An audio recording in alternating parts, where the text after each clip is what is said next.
you know what? Going up to them and trying an idea of where you'd like them to go, selling it as a pitch is Okay. always gonna work. This episode is brought to you by the best-selling book, Rise of the Film Entrepreneur, How to Turn Your Independent Film into a Money-Making Business. Learn more at filmbizbook.com. I'd like to welcome back to the show returning champion, John Badham. How you doing, John? Okay, I could be like Rocky. Turn around. Exactly. Okay. Last time you were on the show, the tribe really loved our interview. We went deep into your history and how you got into the business and down your filmography a bit. So can you, for people who didn't listen to that first one, can you just tell a little bit about yourself? And you've been around the business a few years. So if you could just kind of talk a little bit about what you've done and who you are. Okay. All right. Well, I came out here in the middle 60s into Los Angeles I was an escapee from the Yale Drama School. And people said, what do you have you directed? And I'd say theater, and they'd say, get out. Nobody liked the idea. Theater, what's that? That's for weirdos.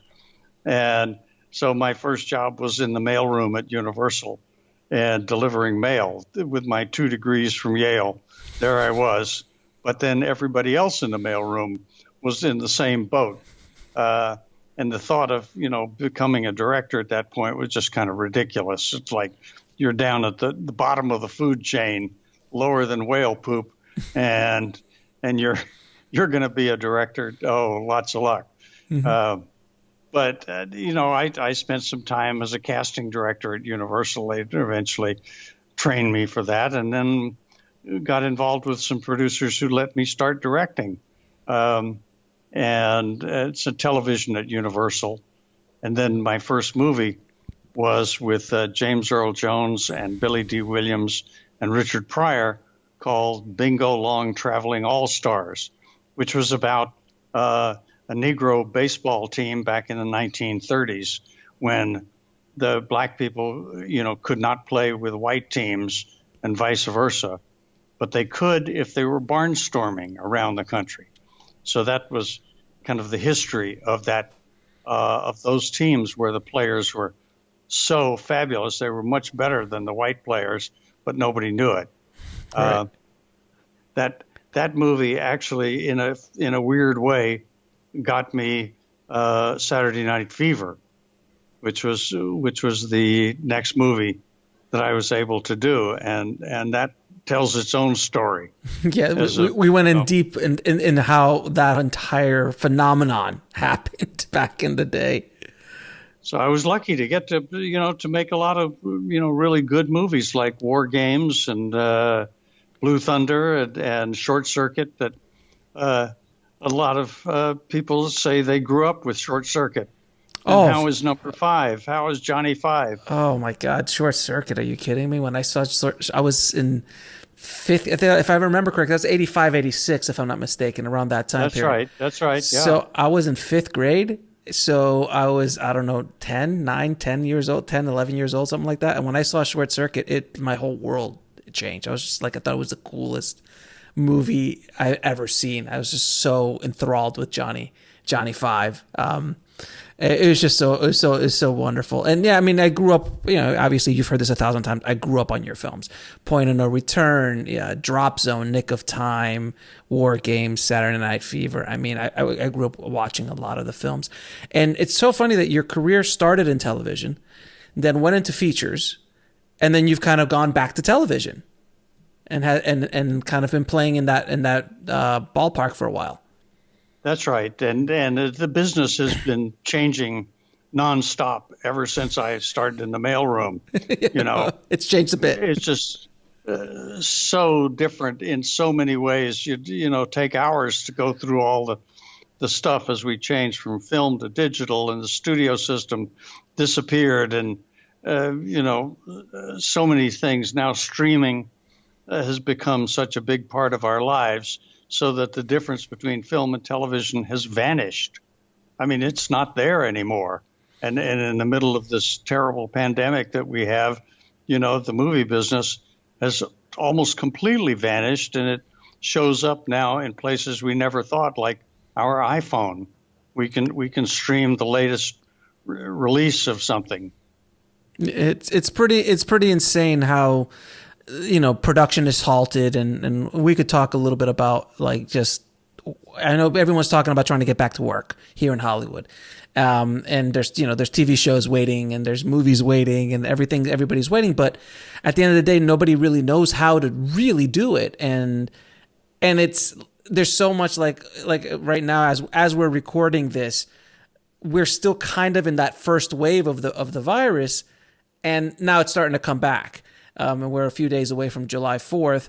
So now everything's shutting down. Where things were opening up, we're shutting down. So I think Hollywood was like, oh, we're going to open back up. Well, now I don't know, and what's going to happen. There's just so much uncertainty, and there is no blockbuster season. Like, this is the first summer without blockbusters in the movie theaters since 1975, when they were invented by Mr. Spielberg and Mr. Lucas.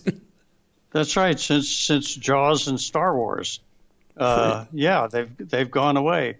There's going to be a hell of an avalanche of blockbusters when all this is over. I mean, I don't know. Everyone says it's coming out in the winter. I'm like, but there's only so many slots. There's only so many weekends you can put out, because they've pushed everything from the summer over. The movies that are finished and done are sitting on the shelf, plus whatever was in post that was going to go into the winter releases. So, I know I've heard a few of them are just holding off till next summer. Not the really big ones, but some other smaller studio fare is waiting till next summer already. Oh my Lord! It's that or lose. So it's like, okay, we could keep it and hold on to it on the books for a year, or we can release it and maybe lose our shirts. Yeah. So it's a crazy world. Oh, it's interesting that the Disney movie about trolls. No, that was Universal. Yeah, it was Universal. Was Universal? Yeah, that's okay. Universal Trolls. Okay, apparently that did fabulously. People were so desperate for something to watch. But it's interesting. They bought it. Yeah, they paid $20 a pop for it at streaming. But the difference is with Trolls, it was at the moment it hit. It was a family film. It was it cost about $90 to $100 million, and it made about $100 million plus whatever they're making now. It's a perfect kind of storm film. But I'd like to see that with a Marvel film. I'd like to see that with the next James Bond. I'd like to see that with Wonder Woman. These big $200 million plus films. I'm curious to see what it does. I think there is potential for that world. I do think that, look, if Mike Tyson fights back in the day, we're pulling $300-400 million in a night from pay-per-view.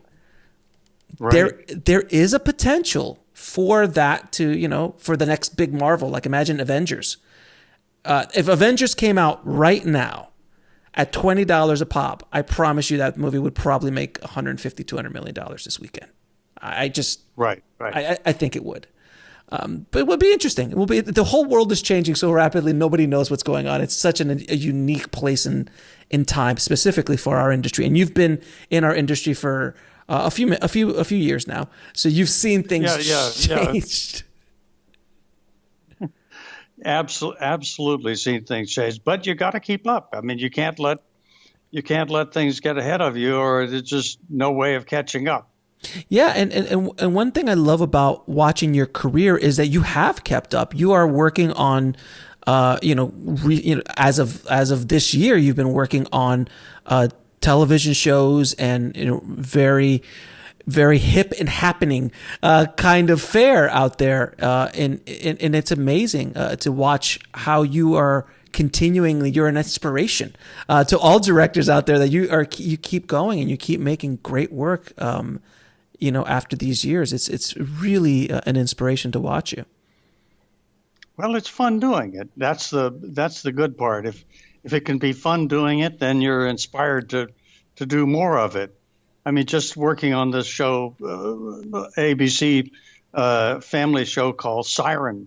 Mm-hmm. We're learning so much about how to do underwater photography and transforming normal human beings into mermaids and mermen and having it absolutely believable. It doesn't look like they put on some dumb suit You know, it's completely believable. And you think, this is a miracle. We couldn't have even thought about doing this like 5 years ago or 10 years ago.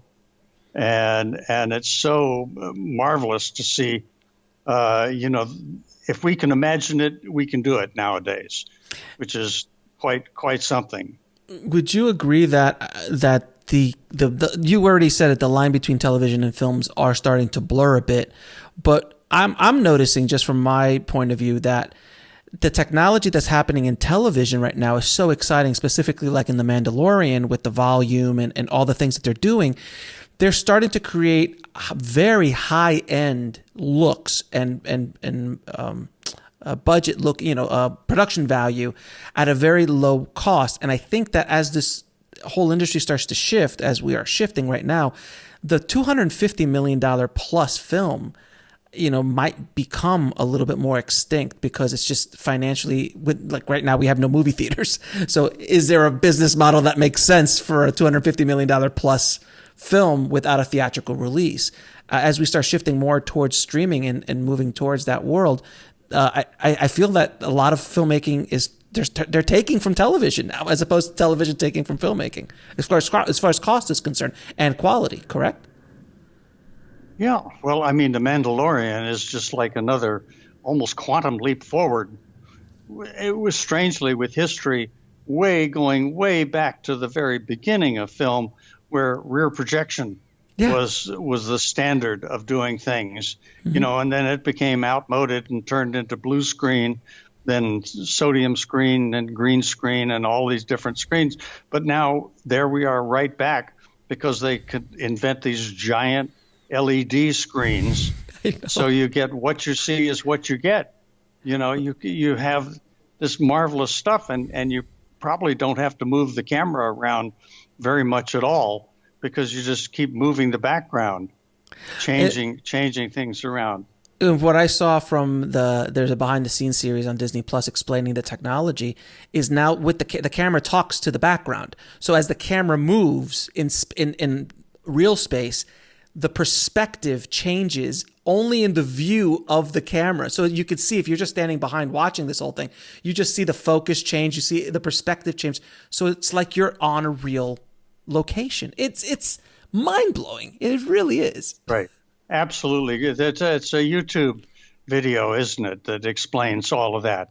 There's a couple of that, and then there's a series on Disney Plus that explains the entire making of The Mandalorian as well. Right. Which is wonderful. So today I wanted to talk about acting and dealing with actors and how you direct actors, because you have obviously such an experience with it. What are the major differences between directing actors and specifically, but in general, directing television, streaming versus feature films? There's no difference. Okay. Next question. There's no difference. There's no difference. You have the same problems in both places. You've got all kinds of stories. Mm-hmm. There's no single kind of story in either field, and actors are coming in and directing actors 101. The first thing that you have to do with them in wherever is to make them feel comfortable and make them feel relaxed. So many of our directors don't know how to do that. They're so focused on the camera angles, the lighting, the shooting, that they don't take the time to get, this delicate, nervous actor who's coming in, bearing his guts in front of everybody, and needing to know that they've got somebody there that's got their back, their front, is there supporting them. You're the coach. And you're there for them. So that's the very first thing that you have to do, and that's going to apply wherever. I teach all of my students that the first thing they do when they get to the set in the morning is they find the actor wherever they are, and talk to them about that day's work. Not something that takes very long at all. It's easy to do, but there's that actor sitting in the makeup chair or something, just fretting and nervous about what today's scene is going to be like, especially the poor day players and the people who are there for just a short while. I mean, they need the most help at all. The guys who are the leads in the show, they're pretty suave and savvy, and they know what's going on, but they still need direction. They still, they still look at you at the end of takes and go, how was it? How was it? And when they look over and they see you just talking to the cameraman or the boom operator or the IT technician, they think, well, he doesn't give a damn about us. And they, they lose confidence and the morale goes down. So this is a huge part of it. It's it's like chapter 1 in the directing book. No, and so people say, "Oh yeah, that's easy. That's easy," and then they forget and just don't do it and just start talking to the cameraman about how about a cool low angle with a 5mm. right. So there is no such thing as a 5mm lens. Yeah, but what if there were? Exactly. Well, then, so what does that first conversation with an actor about his or her character look like? Like, how does that go when you're approaching, not in television, but let's say in a feature film process? You're walking up to the actor for the first time, talking to them about their character. How does that conversation go? How do you see this guy? What do you think about this character? Tell me about him. Oh, that's interesting. Now, just for a moment, imagine that some god-awful idea is coming out of the actor's mouth. Usually not. They're bright, they're smart, you cast them right. They're not going to come out and tell you crazy things, though Marlon Brando used to do it just to screw with you. Did you ever get a chance to work with Did you ever get a chance to work with Marlon Brando? No, but my good friend Richard Donner directed him in the Superman. Yeah, sure. And John Frankenheimer got to direct him in the Island of Dr. Moreau.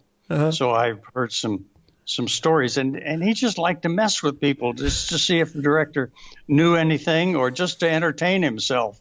Just get bored sitting around sets, being, one of the greatest actors in the world and being asked to do crap. So he just liked to mess with the directors. But if the actor is coming to you and the idea that they're putting forward is just awful, the way to come back to them is to say, not that's a terrible idea or that's not what we're going to do. It's to say, wow, I never thought of it that way. Tell me more. I want to hear more about this stuff. And that the actor has spent some time thinking about their character and what they have.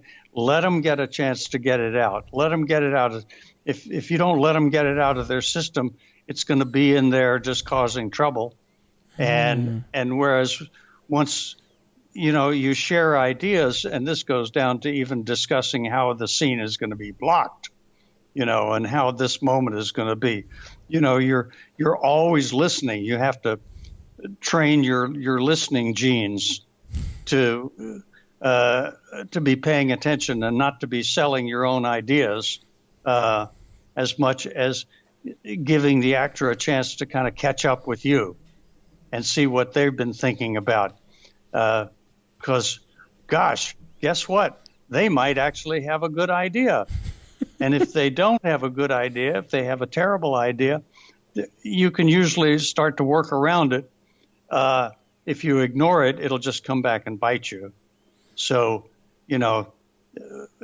bonding with your actors, making a good relationship with them right off the bat, and so on, because so many actors just don't trust directors at all.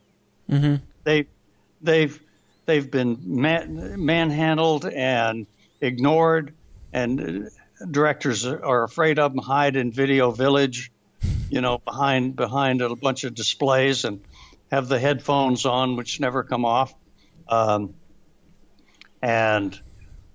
I learned from Sidney Lumet, who says in his book, after every take, I run over to every single actor in the scene, and give them, a little bit of a note or pat on the back, a wink, just something real quickly. He says, we never lose any time. I shoot my movies in 30 days. so it can't take any time to do it, but it definitely, lets the actor know that you're thinking about them, you're watching them, you're encouraging them. It makes a big difference. When I read that, I said, "Oh my God, that's going to take so much time." But what the hell it's Sidney Lumet. I should be listening, right? Right. I can try this. This is not Jaime Uncle Schwartz, the crap director. So I started doing it, going, this only takes a few seconds. This is really easy, and the actors really appreciate it. They appreciate it when you listen to them and take advantage of their process, and not be afraid of them. So let me ask you. So in your career, you have worked with a couple of movie stars over the course of your career. So how do you direct a Johnny Depp or a Wesley Snipes at the height of his career, or these Christopher Walken? Like how do you direct movie stars like that? Well, you've got to sit and have conversations with them. Sidney Pollack talked to me about how he rehearses with Redford or Streisand or so many of the stars that Pacino, and how does he work with them? And it's to spend. He says, "I'll get Redford up to my place for a weekend, and we'll just sit and hang out and sort of talk about the character and so on. I don't necessarily get them together with the other actors because I like that freshness of them confronting each other. They're trained and so on. They're pretty good at it. But, I get their thoughts. I get us on the same page.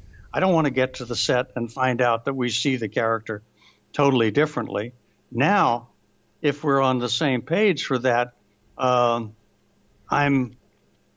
just trying to help them maximize what they're doing and give them encouragement and give them the room to play. That's really important. We remember that we call actors players, and there's a good reason for that. They need to be in a relaxed, playful state. And Anne Bancroft said to me, what I like coming to the set here is nobody yells at me before I've had a chance to show what I can do. And do you recommend letting the actor, and this is general, not movie star and all, but do you recommend just letting them go for a take or two and see where they come up with? Because I found personally in my career that when I do that, I find there's magic there, and sometimes they go off the rails, and that's where you pull them back in. But generally speaking, do you recommend letting them go for a bit and then honing them down to where you might want them? Absolutely. I mean, when I'm staging, I get so much of their input coming back. I may say to somebody, "Okay, well, come in from that door over there and walk over to the desk." But that's all I'm going to tell them. I'm going to let them figure the rest out, because so much of it is I'm relying on their instinct as actors, and I have a plan in my back pocket. If everybody came in drunk, hungover, brain dead, I could block that scene, no problem. But I wouldn't get the advantage of their feedback.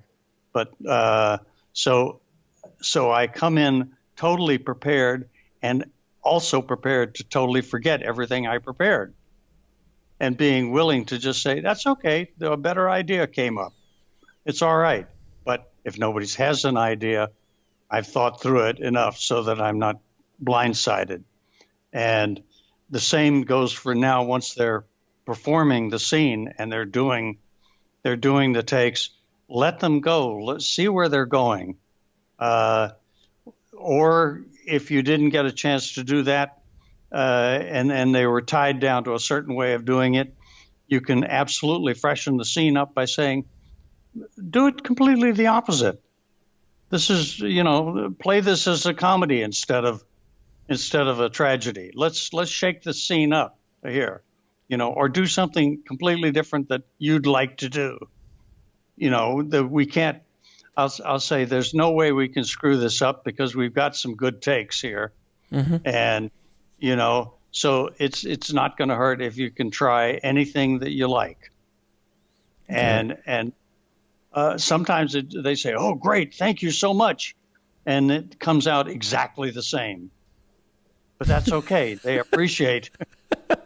That's true. They appreciate it. Oh, was that better? Oh, yeah, right. It was really good. Oh, so much better. So much better. So much better. Man, I'm glad we did that. Okay, let's move it on. Let's move on to the next setup. Move on. Don't publish what we just said here. That we let the secret out of the bag here. Actors are going to be pissed off forever. I knew I couldn't trust that son of a bitch. Well, you know what? I'll tell you what. When I'm editing, a lot of times I used to have clients behind me, and when I'm editing a movie, and they're like, "Can you move it over for like 5 frames here, or 10 frames there?" And I'm like, "Sure." And I wouldn't do it, and I would play it back again. They're like, "Is that better?" They're like, "Oh yeah, so much better." I'm like, "Yeah, I know." Old editor trick. Oh, it's great. Great. Absolutely. One of the best tricks ever. Now, why do directors get tested by their actors? Because a lot of times, depending on where the actor is emotionally, especially if they don't know you and you haven't built that relationship up, they'll test you, like Mr. Brando. But that's an extreme case. But a lot of times I've found in my career as well that actors will test you to see if you know what you're doing. What's your experience with that, and how do you deal with that? Well, hopefully you know enough about the script and the scenes that you're doing that you can be conversant with that. What you don't want to happen is having them ask you questions that you don't know the answers to because you haven't prepared and you're faking it all the way through. And they're looking for somebody they can lean on and trust, who's going to give them a little feedback, was that good, and has some sense of taste. So they're constantly watching that. And I'm talking about more experienced actors. The beginning actors tend to be much more malleable because they don't know quite enough and they don't know who to trust. But the experienced ones are going, am I going to pay any attention to this guy? Or am I just I'm just got to hang in there and do it by myself? And that you don't know until you get involved with the actor and just see how they're responding to you and how you can be helpful.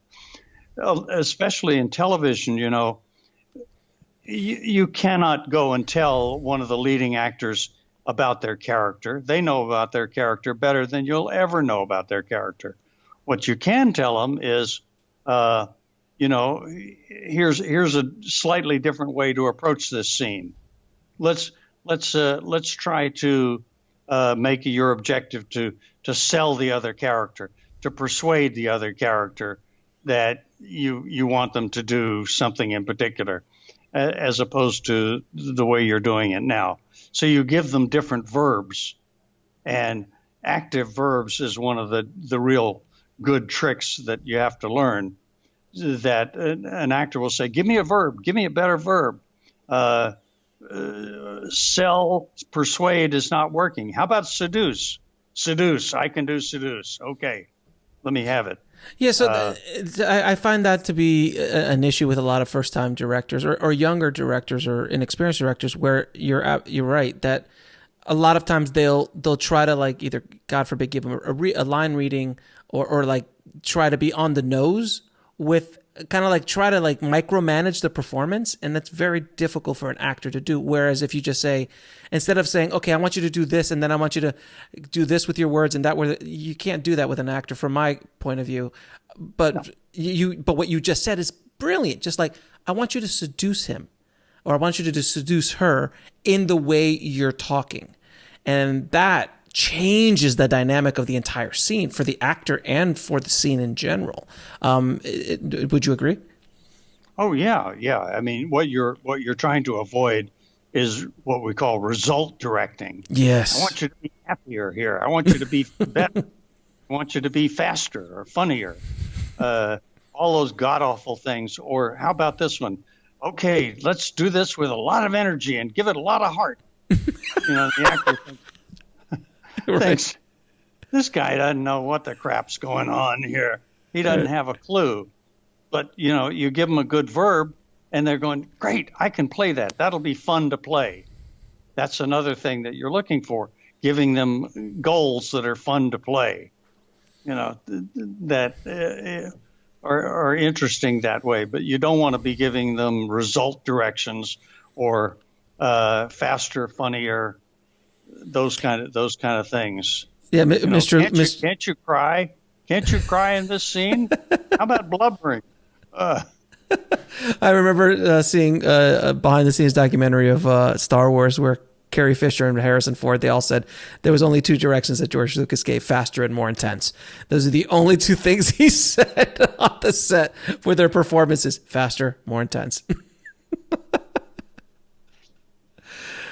It happens. And so you realize, okay, I guess we're pretty much in charge of ourselves here. Exactly. But and actors like that, actors like Carrie Fisher and Harrison Ford, are so good and so experienced that they can internalize those directions and they'll give you something organic. Mm-hmm. They're not just mechanically becoming a robotic of going faster or speaking louder or harder. I'm more intense. How's this? Which is totally unorganic and reads as fake. Right, and that's where those bad performances come in. Now, how do you give constructive notes on a performance? Which I always find is kind of like a tightrope, because you want to give you don't want to walk up to the actor and go, "That sucked. This is really how you really should go about it." Like, how do you approach that conversation if they're completely off the reservation on where you want them to go?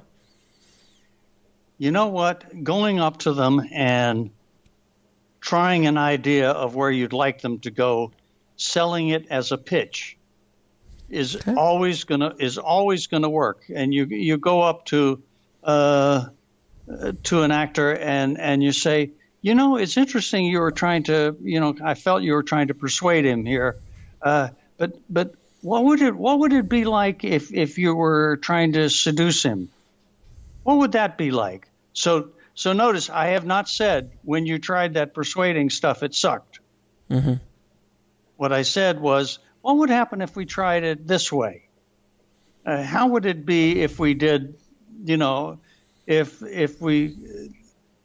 what would happen if you grab hold of her in the middle of the scene and just kiss her? Find a moment that might work. Would that work, you think? And the actor goes, yeah. Let me try it.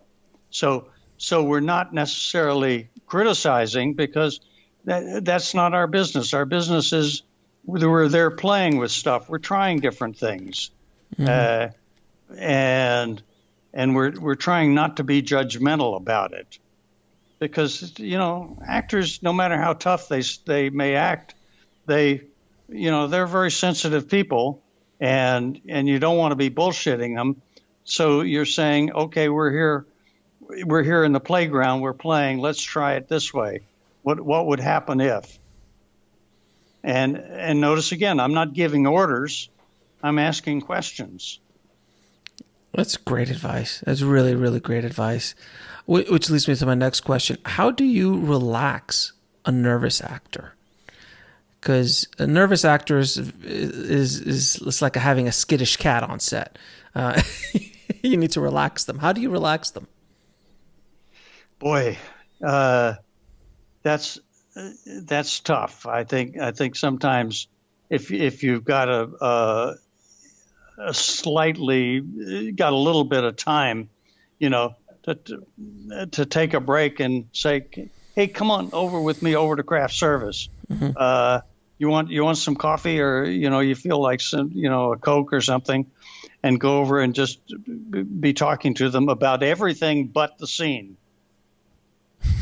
Talk about, how was your morning? How did you get along? I heard you guys got a new dog. How's that going? Is he house trained yet? Isn't that the bitch when they poop all over your, all your shoes in the dining room you're having dinner? So you talk about everything except the scene.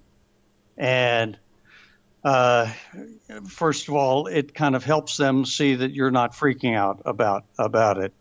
Um, you have a chance. I've taken actors out and, let's walk around the soundstage here, go outside and, take a breath of fresh air, and let's not talk about the scene. Let's go back in. It takes a bit for them to relax, to get all that stress out, because it's building up like crazy inside of them. And if they're frustrated about what they're doing, I mean, you can always go up to the actor and say, "Now, what are you playing here? What's your goal here? What do you think is going on here? What do you want out of this scene?" That's always something you can go back to at the beginning and say, let's focus again on what the scene's about. That can be very, very helpful, just to remind them of their goals and their objectives, and what the obstacle is. The obstacle is maybe the other character. Dad, can I borrow the car tonight? I'm going. No, you had the car twice this week. Dad becomes the obstacle, and how do you feel about it? Do you totally disrespect Dad? Or do you think Dad is cool and you'll listen to him? Or, what do you feel about him? So these are kind of questions you can always be asking the actor, what their goal is and what the obstacle is. And how would you solve this? How would you get Dad to give you the keys? Make him laugh. Can you make your goal? Let's see if we can get Dad tickled and make him laugh. How about that? Now, do you give that direction to one actor and not let the other actor know that it's coming? Oh yeah, you absolutely. You want to kind of keep them fresh like that. Sometimes you can give them opposing things. Elia Kazan was famous for giving actors opposing goals. And in one scene in a play called Dark at the Top of the Stairs, girlfriend of the boy who lives in the house comes in, and she's got a coat on, and the mother of the boyfriend comes over and takes her coat and hangs it up for her. So Kazan goes to the mother and says, "Now take the coat off and hang it up." Then he goes to the girlfriend and says, "Do not let her have the coat." and action. And action. And what happens? They don't know what's going on with each other, but one is thinking, this little bitch is trying to screw with me. God damn it. And suddenly he gets a little bit of a hate relationship going. I mean, it's really tricky stuff to try that. It'll backfire on you like crazy. Right. It used to backfire on Kazan all the time. But, when it worked, it was fabulous.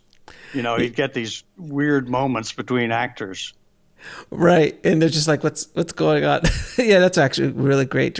I mean, at the end of the day, you want just an authentic performance, if you will, that is not acting. It's reacting in many ways. Right. Yeah. Yeah. I mean, reacting, Gary Cooper used to say, "I'm not a very good actor, but I'm a great listener." And so when you're listening in a scene, you're not just standing there waiting for your cue line and thinking, okay, now what do I say? Okay, what do I do? No, you got to be listening, actively listening, and finding a way that you're giving something back to the other actor, responding to them. Now, how do you deal with an overconfident actor? Someone who thinks that they know everything and they don't want to listen to you. And how do you deal with an overconfident actor? I guess it depends on what they're doing. The overconfidence might be a cover up for lack of confidence. That they're coming in, but you got to give them room to hang themselves, and let them try. my experience with Frank Langella in the Dracula film I did with him years ago was when we got to doing on film one scene that was almost a duplicate of what he had done on Broadway in the play of Dracula. He was acting suddenly at a scale that was bigger than Mount Rushmore, and Right. and it was not going to work on film, and I, I was trying to bring him down, and get to a more manageable film scale, but he was just totally convinced that that's the way it had to go. So eventually, I wound up saying to him, "Tell you what, when this film comes back from the London labs, we were in the south of England, in Cornwall. When it comes back, come to Daly's and look at it with me. And if you like it, I'll shut up. I'll never say anything again. But if you don't like it, we have a chance we can redo this at some point." And so he shows up in Daly's, and the scene comes up, and he watches for a couple of minutes, and I hear, "Oh my dear God." And there you go. And he sees that the kind of directing that was great on Broadway was over the top on film. And so several weeks later, when we were on a sound stage, we had rebuilt the set, and we did it again. It's one of the best scenes in the movie. It's a big face-off with Laurence Olivier, and the two of them are out acting each other all over the place, but in a way that works so powerfully on film. I mean, there's Olivier in his 70s, ill with cancer, almost, barely propped up, and he's, out acting Langella like crazy. And, Frank is realizing he's got to really step up to the mark here because he's against, a total master of film acting. How was it working with Laurence Olivier? I mean, that's not a sentence I generally ask people. What a cool experience. That man knew more about acting and directing than I will ever know, and understood my problems. So even when we had a couple of little disagreements here and there, he would say, "Well, I'm only doing this because I don't want to embarrass you in front of the crew, but I don't believe this is the right way to do it." And so I could get the hint, and I'd say, "Well, go ahead and do it the way you want to do it, what you think is right." Because, I said to him, the first person I ever saw in the movies was when I was 5 years old, and my mother took me to see Henry V, directed by you-know-who and starring you-know-who. Right. So it's really tough for me, to work with you and call you Larry when I really want to say, "Yes, sir, Lord Olivier." Yeah, how young were you? You were in your 20s, or because I was early in your career. I was like late 30s. Well, really? So you had already been directing a bunch, but still, it's still Laurence Olivier. I mean, you could have been 50 and still Laurence Olivier. Oh, exactly. What a trip! What a trip! And such an amazing professional, and never a diva. Always totally there for what we needed to do. And physically, he was always the bravest physical actor on the English stage, and even in his 70s, a bit frail. If there was a chase or running or things, he wanted to do it. That's awesome. He could do it. No, don't send my double in here. I can do it. He was the Tom Cruise of his day. Yes. Oh boy. Now, I wanted to throw a scenario at you. I was actually talking to a director the other day who called me about a problem they were having on set, and they're like, "Look, I'm directing a few $1 million movie, and my lead just got off of a big studio project, and he's a young actor, probably in his early 20s." But he was like the third banana or the fourth banana in a big studio, big monster film.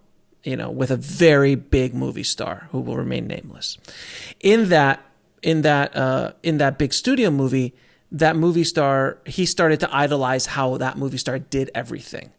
So he would like whatever that movie star did, he started taking notes, and he started acting like that movie star on this $1 or $2 million film, saying that I'm never going to allow myself to be shot sitting down because this movie star doesn't allow that to happen. And this movie star doesn't do this, so I'm not going to do that. So he started doing all these things, but yet he's never done anything. He's not a movie star. Nobody knows who he is. But since he played the second or third banana in this, his ego was out of control. How do you deal with that? If this is your lead and the reason for the financing of the film, how do you handle that situation, in your opinion? Wow. That is a tough one. Mm-hmm. And then, by the way, the actor did really love the director, so there was a good relationship there. But yet he stood firm on certain things that he wouldn't do because this other movie star wouldn't do them. So there's that, a little bit more information. Wow, boy, that's a stumper. How to best to deal with that, because you've got somebody coming in who believes he's right so desperately because he watched somebody use those techniques and admired how they worked, and yet not taking into consideration that one person could get away with it because he was a movie star, the Laurence Olivier of his time. Right. And could be difficult. Not that Olivier ever was, but now you've got this punk. That's the only way to classify it. Pretty much. Punk coming in like that, and I don't know. I think you have to have some conversations in the motorhome about how we're gonna deal with this, so that you don't have these conversations in public. That's at least one of the first things I would do, because when you have them in public, people feel, honor bound to maintain that position, and to the death. Mm-hmm. And they have an audience. So when these things come up in front of the crew, the first thing you got to do is, get them out of there and get them in a place where you can have the conversation and talk to them about, tell me why you think that you wouldn't get shot sitting down. How does that work? Talk to me about that. And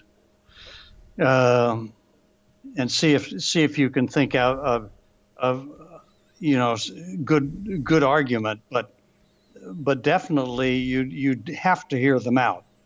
Mm-hmm. That's for sure. You have to hear them out. It has to be in private, where you can listen to them and listen to their opinions, and then they may be willing to listen to the problems that you have in allowing them to do this. Why shooting them sitting down is right. Is not a good idea, and why you have to be standing up. I take it that's what he wanted to do. The other way, he always wanted to be standing up. He never wanted to be shot in a position of not powerful or not heroic. Right. Yeah. I got it. Yeah. Always doing that. Oh my God. Okay. I mean, after the show is over, I'll tell you who the star he was emulating is. But that's a difficult scenario. And by the way, this director, it was the second film that he had been doing. So he's still just getting off the ground himself. So he really didn't have a lot of, experience to kind of fall back on, or a filmography or anything that he could fall back on to just go, look, man, I've done this for a while. This is just the way it's going to be. Well, yeah. And if you're, one of our great directors, the intimidation factor precedes them, Right. and they don't have to do anything. But somebody more beginning, and I can remember back to those days with me, where you're constantly having to prove yourself, and an arrogant or a very strong-minded actor is going to try to walk all over you, and that's really tough to deal with. But listening to them, and getting them to be able to articulate their points of view, and so on, is a start on how you're gonna do that.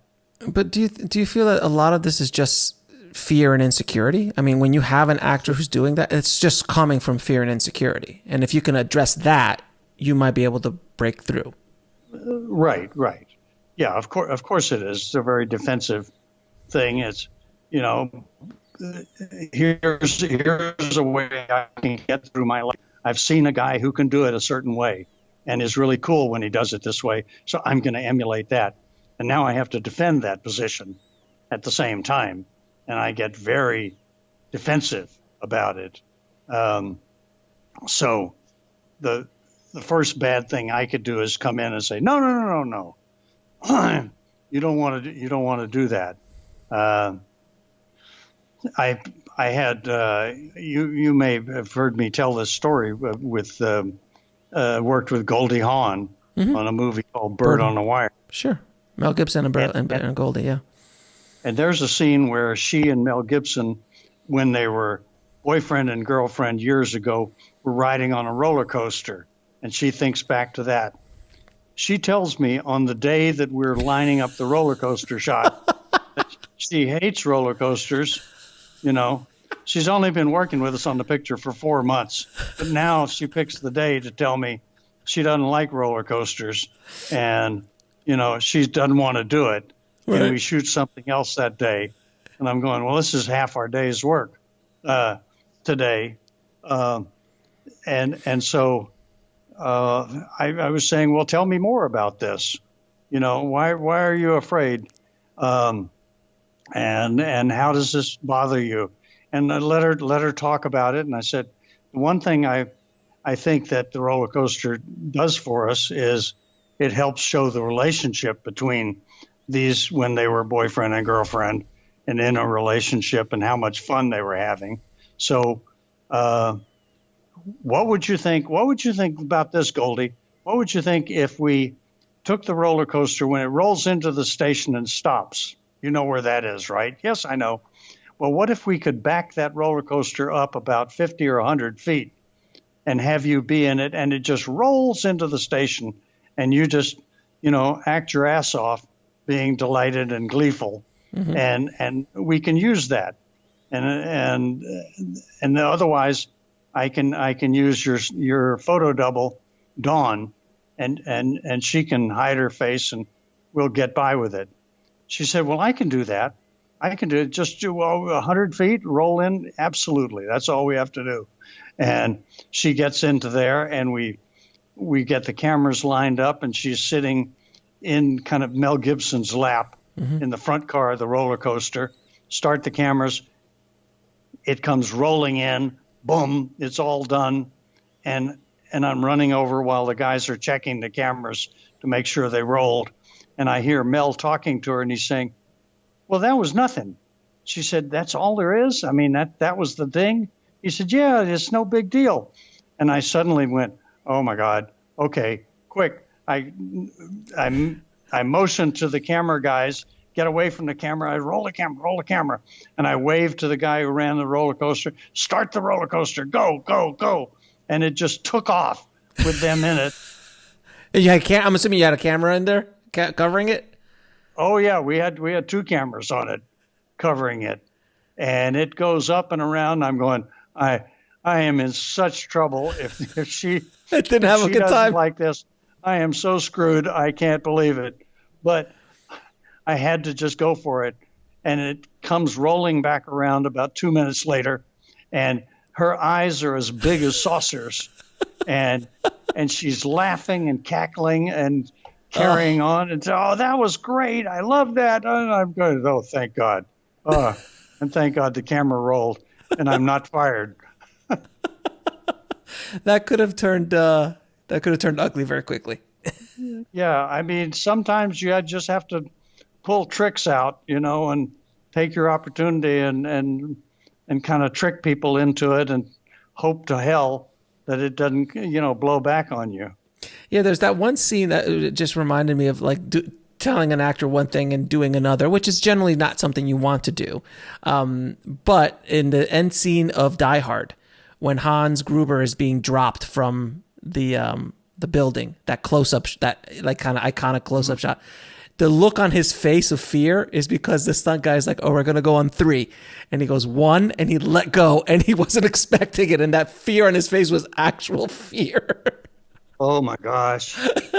But it was that's why it looks so great, but you generally don't want to do that. Fabulous. Fabulous looking, yeah. Now, how do you balance knowing what you want, but still being open to ideas? Because I find that a lot of directors, when I work with them, they come in guns a blaring. I know everything, blah, blah, blah, blah, blah. So you have to have a sense of confidence of that you are in control, but yet you still have to be open to ideas and collaboration because that's what the filmmaking process is. So what's your take on that? My feeling is that you have to be prepared.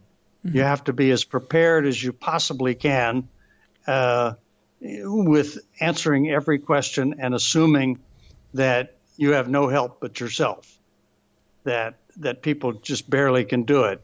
Now, as you approach the set, you have to say, wait a second, this DP, I hired the best DP I could find, and he hired the best grip and gaffer, and we've got these great makeup people.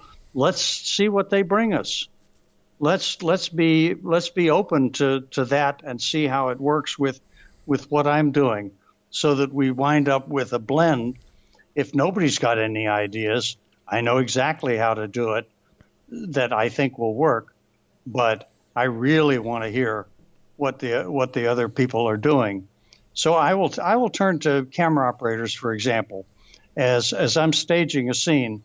Usually the default position of a camera operator when the director's staging a scene is over sitting checking their iPod, their iPhone for emails, right, and seeing if they've got a date that night with their girlfriend.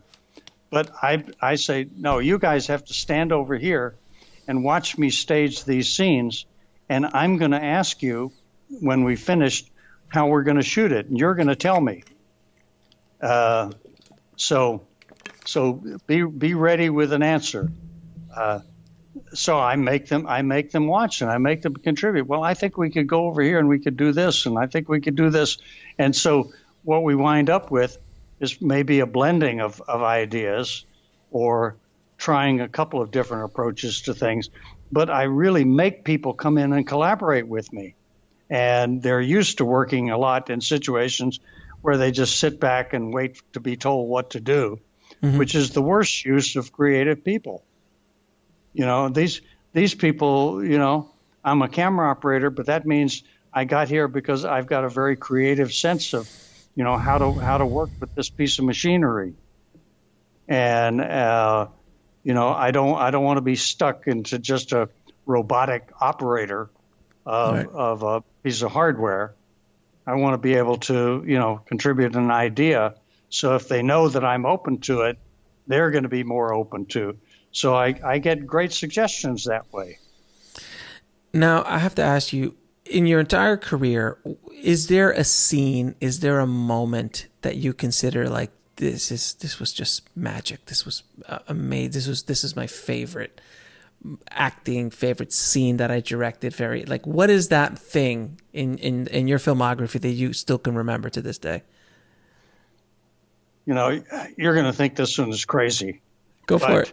We talked about Short Circuit a little while ago, and I'm thinking I've got a scene in there where Ali Sheedy is dancing with number 5 Yeah, the I remember. robot, I remember it. and they're going to how deep is your love, and here she is with this huge, unwieldy robot, and they're turning each other around. The robot is dipping her. I mean, we're doing crazy stuff here, and the playback is going with the Bee Gees singing "How Deep Is Your Love." I mean, it was so magical because it was so silly, Right. and yet it was the kind of thing you can do in movies that, just as a sense of magic that this big screwed together TV prop or movie prop of number 5, Right. could actually be doing this wonderful romantic dip and dance. So I remember standing there as we're going through the takes, just completely almost crying. You're like, this is just a piece of machinery. It's just so nuts. And that's the one that sticks out of all the film, out of all the stuff you've done. That's the one that's like, you know what? That dancing scene with Johnny Five. That's awesome.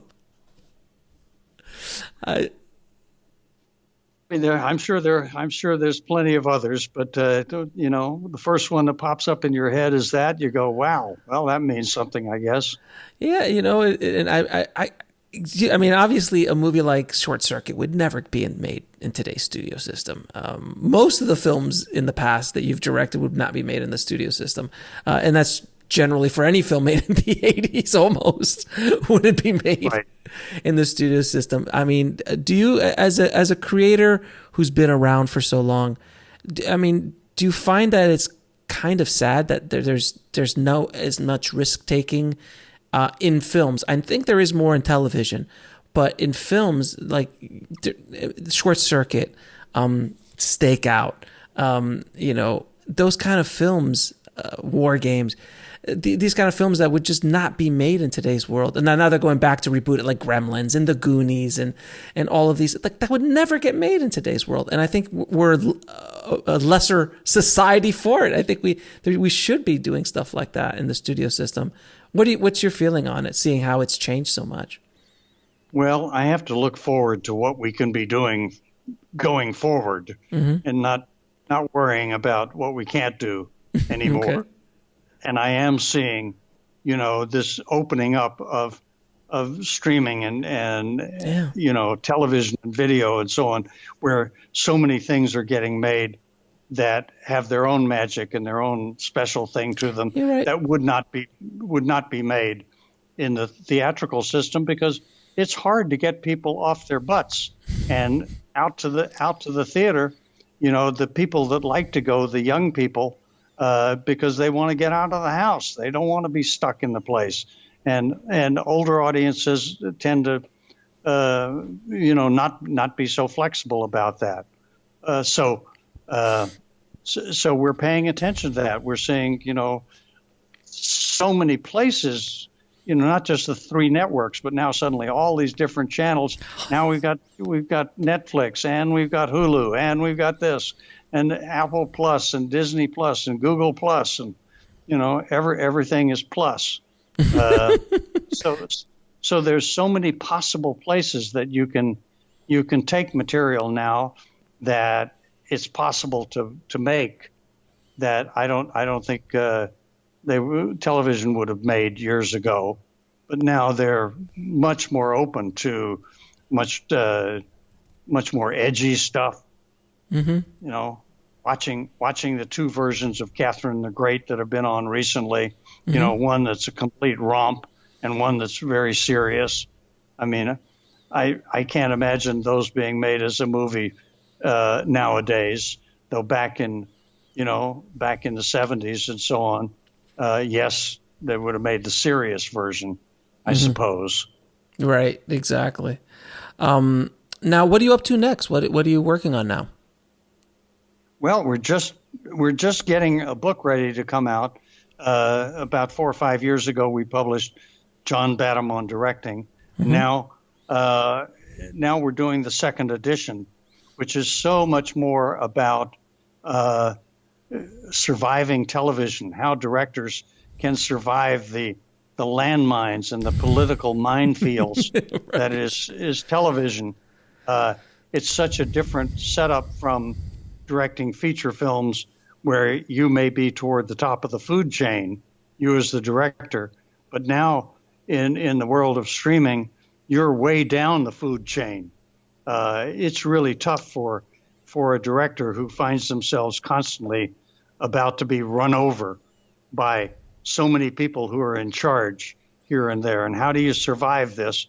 Because if you don't survive, you're going to lose the way you make your living. Not just not be able to do creative work, but that's how you make your living. And you have to re-gear your brain to see how you can survive and navigate through these really troubled, difficult waters of working in streaming media. And that is where the majority, I mean, there's a lot more opportunity in streaming and television than there is in feature work nowadays. Oh, that's what's wonderful about it.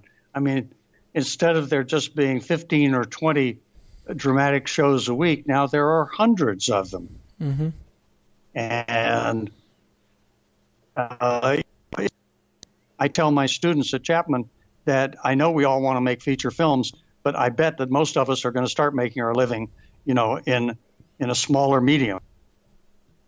We may be doing quibbies or music videos or things for YouTube, things like that. There's great respectability in doing all of that, and it's creative work. So you don't want to turn up your nose, because that's how you're gonna survive and make a living as a director.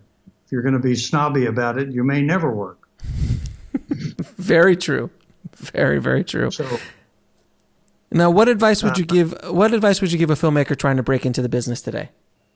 Thank God we have the kind of equipment that we have, where people are shooting films on their iPhones. Mm-hmm. I mean, it's amazing the quality that you can get on iPhones, even of a couple of generations ago. And I'm seeing what my students are shooting when they're going out. No longer are they going over to the gold room and getting, a Sony prosumer camera. They're doing it on the iPhones, and it's coming out really nicely. And if they get a little bit of good equipment, like decent microphones, then the quality just shoots up tremendously. Usually the part where sound is involved gets the least respect. The visual always gets the strong respect. Anyway, the point being, you can make films that you can show to people. People that want to, are entitled to say to you, "Let me see something you've done. Let me look at, what's a short film or a short reel that you have," and that you can do, not having to be in film school. You can do it on your own, and it's a much more entrepreneurial type of business than it used to be, where when you were shooting 16 millimeter film and stuff like that, it was so bloody expensive that only a few people could even afford to buy the film stock. But nowadays, almost anybody can make a pretty decent looking film and give you a sense of, this person knows how to tell a story. That's what we want to see. Can we tell a story? Not can we shoot a cool angle? Right. Not have we got a wacky lens here, but can they tell a story? Can they show us a character? That ultimately is always going to be the most important thing. I mean, the thing that got Spielberg started is the famous Amblin, the film that he made for next to no money. You looked at it and you knew it had been made for 25 cents, but he told a story with characters that you loved, and it broke your heart by the end. And that was all it took to get him going, versus so many of the films that were being made by students at the time that you couldn't make heads or tails of. Now, what is the lesson that took you the longest to learn, whether in the film industry or in life? Never be sarcastic. I love to be sarcastic. It's so much fun. You get this silly idea and you just say it. And then suddenly there's blowback and you're in such trouble. Because people take it wrong, you know. They didn't want to hear that. And it's one of my biggest faults. I've gotten in trouble more times from that. So I keep lecturing myself, don't be sarcastic. Don't do that. That's amazing. Now, what was the biggest fear you had to overcome to make your first film? Well, I had been making episodic television and television movies for 4 or 5 years at that point. But there was always this feeling of like, now I'm stepping into the bigger leagues. Is it going to look like I'm just still shooting a little hour television show? Is it going to not have the scope, the size of the storytelling? That was the big worry that I had. And, you know, it's always a worry to, you know, are you going to tell the story well or not? And I think that every day, even as I go to the set now, and I'm driving to the set in the morning, I'm scared to death that how it's going to go today. You know, is this scene going to work? Do I even know what I'm doing? You know, I'm constantly worried. And I tell myself, you know, if I weren't worried, maybe I shouldn't even be going to work. Good advice. And 3 of your favorite films of all time. Wow. I don't know what the third one would be, but I know that No Country for Old Men is a constant favorite of mine. Citizen Kane, I can always watch. Mm-hmm. I can watch The Godfather till the cows come home. Mm-hmm. You know, I don't know what it is about it, but, you know, if it is on television and I happen to flick past it, I say, oh, well, I like this scene. Let me watch a minute or so of it. Right. 2 hours later. You're in part 2. I'm hanging it up and I say, Francis, thank you. God bless you for making this film. And where can people find you and buy the book? And they'll be able to buy it on Amazon easily, or Michael Wiese Productions, which also sells the book. But Amazon is the quick place to go. And where's your other book that you have that which is fantastic as well? The other book is called "I'll Be in My Trailer," and it again talks about dealing with actors and how I managed to almost completely screw up the last couple of weeks of Saturday Night Fever by getting into a stupid argument with John Travolta that I didn't have to get into. And he turns and looks at me and says, "I'll be in my trailer," and heads off to his trailer. Well, we're standing on the Verrazano Bridge at 2 a.m, and he's refusing to come out to shoot, all because of, you know, something stupid that I did. And a lot of the book is, you know, about what could I have done better so I never had to have this problem in the first place. Excellent. Not his fault. Right. Well, John, I recommend everyone pick up both of your books. I loved the first version of On Directing, and I'm looking forward to reading the second one as well. It is always a pleasure having you on the show, sir. I'm, as you know, a very, very big fan of your work and the continued work that you're doing with education at Chapman and through your book. So thank you again so much for being on the show.